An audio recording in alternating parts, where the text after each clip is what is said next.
Yes, habari, karibu nifunze Tech.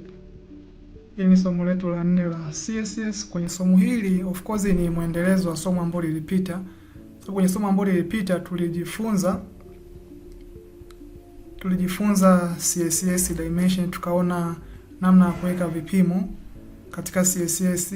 Sasa kwenye hii practical tutaangalia colors na typography. Ninapozungumzia colors nazungumzia ni rangi, pia tutaangalia na typography. Sasa ili iwe rahisi kuweza kuelewa hizi njia tatu za kutumia rangi kwenye CSS, nimekuwekea mchoro hapa kama unavyoonekana hapa. Huu ni mchoro. Kwenye huu mchoro tumeweka kwamba unaweza ukataja rangi kwa majina, ambao ni column ya kwanza, labda kama ni aqueous, kuna black rangi nyeusi, kuna blue, kuna gray kijivu, kuna green ambao ni kijani, kuna maroon.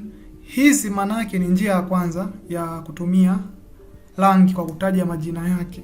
Maana yake nitakuwa nasema tu color alafu naweka value kwa kutaja jina. Hiyo ni njia ya kwanza. Njia ya pili inaitwa ni RGB.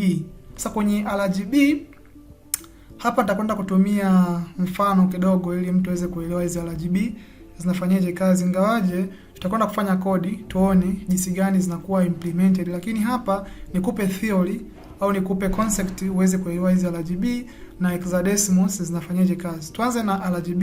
Tunapozungumzia RGB, hii hapa tunasema ni additive color, ni additive color model. Hii hapa tunazungumzia ni mfumo wa rangi, ambapo maana yake hapa tunakwenda kuchanganya rangi tatu za msingi.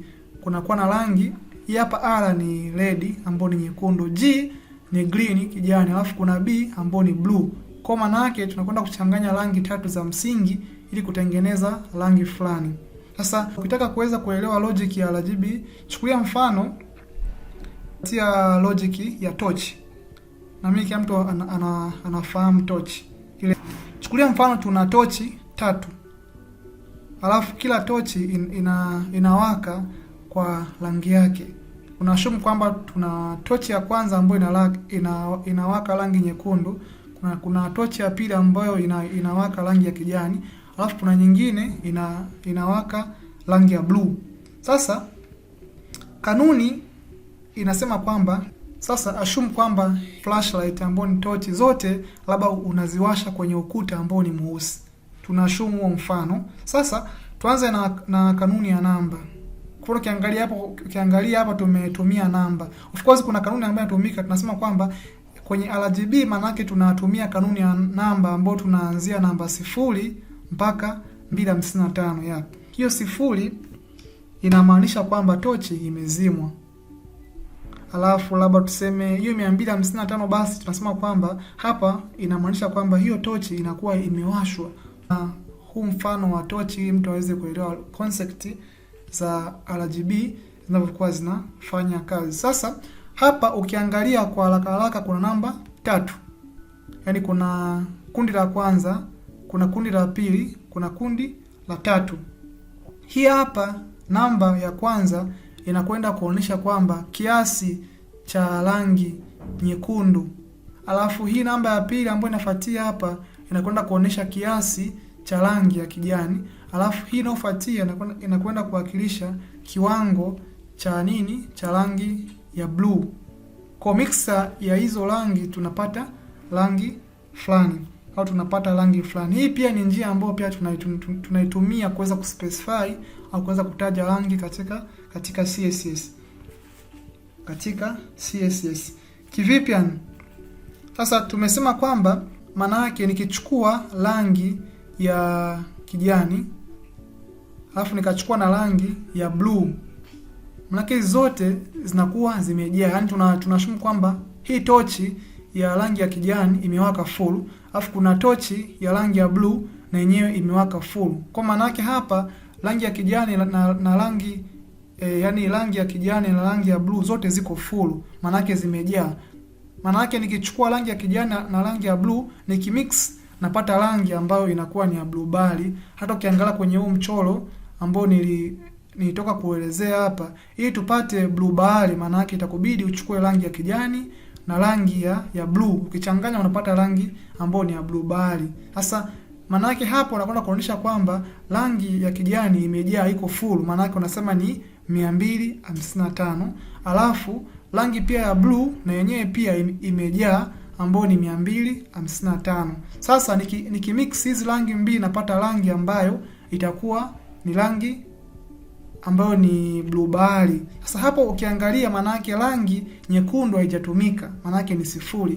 Ndio maana ukiangalia hapa tumeweka 0 kwenye sehemu ya red, alafu 255 kwenye green, na huku pia tumeweka hivyo hivyo ambao ni upande wa blue tumeweka pia hivyo hivyo. Sasa manake tukimix tunapata rangi ambayo ni aqua, ambayo hii tunasema ni blue bahari. Kwa hii inakuwa ni mixer ya rangi tatu. Hiyo ndo RGB inavyokuwa inafanya kazi. Tumesema kwamba kwenye ile tochi yetu tunashumu kwamba 0 yani ni kama giza, hakuna rangi. Ndio maana ya nini ya 0.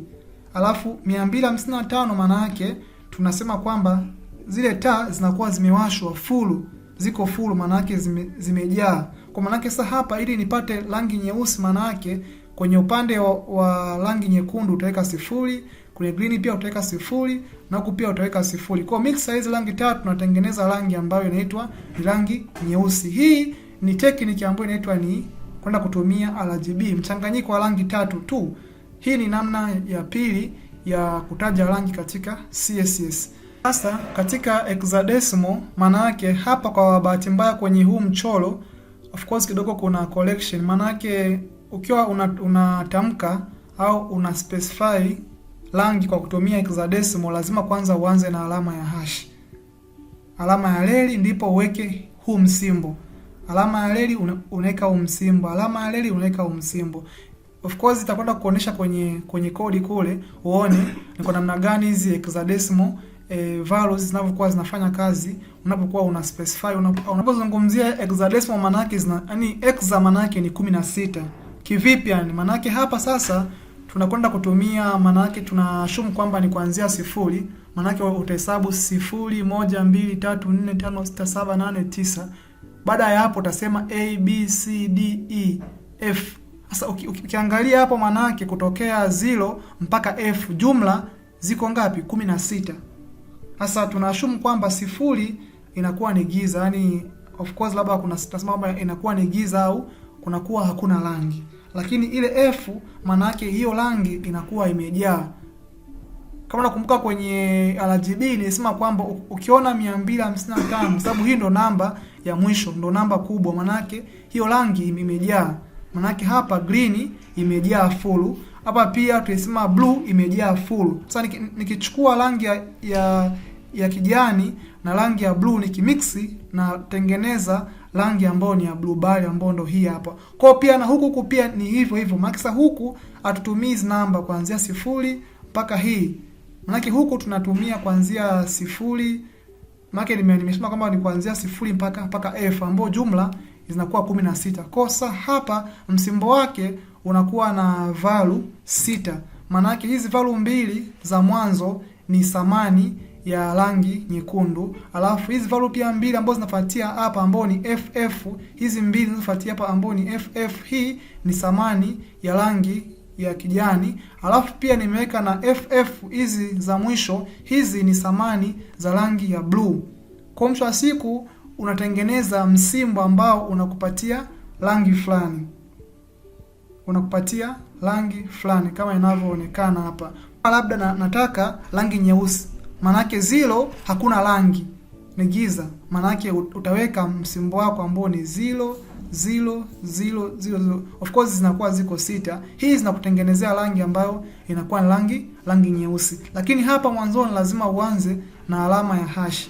Hiyo ndo namna ambavyo hexadecimals inavyokuwa inafanya kazi katika CSS na RGB pamoja na kutaja majina kama inavyoonekana hapa. Sasa of course unaweza ukaona labda ni kazi mtu kuanza kukariri hizi kodi. Of course kiwalisia tunasema kwamba usiwe na pressure, kwa sababu kiwalisia hauwezi ukazikariri hizi namba zote. Hata maprograma na wenyewe pia sio kwamba hizi zote wanazifahamu, sababu sifa ya kuwa programa manake sio kwamba ni kukariri haya manamba kama yanavyoonekana hapa. Sifa ya kuwa programa ni kuwa na uwezo wa kuelewa logics. elewa tu logics jinsi gani una specify rangi kwenye CSS, ambapo unakuwa unataja labda ni majina labda, au unatumia RGB au unatumia hexadecimal. Fahamu logics zinavyokuwa zinafanyika ili utengeneze kitu ambacho unakitaka. Tutakwenda kukuonesha practical uweze kuona ni kwa namna gani tunaweza tukatumia tools, sababu kuna tool moja kwenye Visual Studio hipo inaitwa ni Color Picker. Hii Color Picker inakuruhusu kuweza kuchagua. Of course Color Picker ni kiboksi tu, ambacho hiki hapa ni tool ambayo inatumiwa na maprograma kuweza kuselect number, kuweza of course kuweza kuselect colors. Maana yake sio lazima mtu uwe unafahamu hizi namba unazikariri, hapana. Ila tu logic, tumia ile tool ambayo ni Color Picker, ile box la rangi, chagua rangi ambayo unaitaka, endelea na development zako, utengeneze kitu ambacho kinaonekana. Cha msingi elewa logics basi. Sasa bila kupoteza wakati, nitakwenda kukuonesha kwenye kodi kwa jinsi gani unaweza ukafanyia kazi au implement hizi rangi.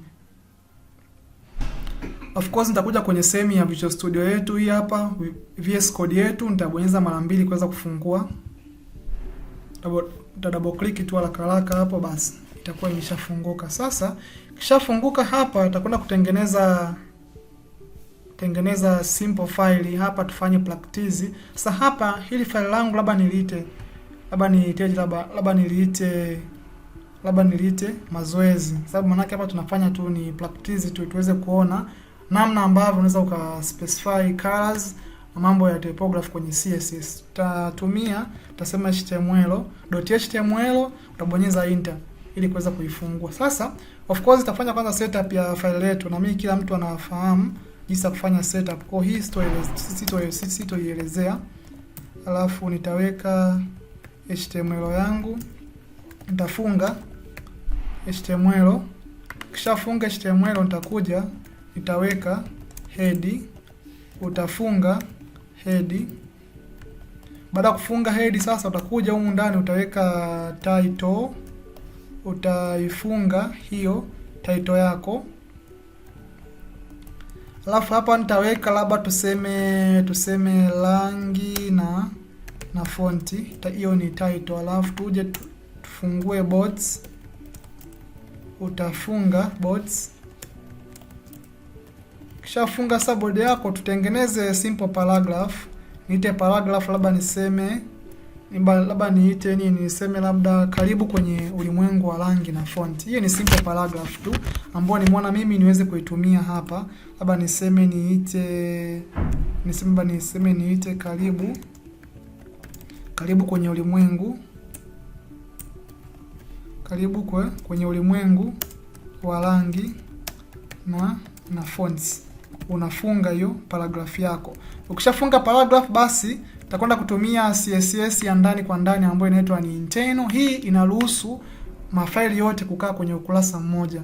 Of course humu ndani kwenye kodi zetu za HTML. Kwa hiyo sasa hapa nitakuja kwenye sehemu ya head hapa, nitafungua style kwa ajili ya kuweka kodi zangu, alafu utafunga style.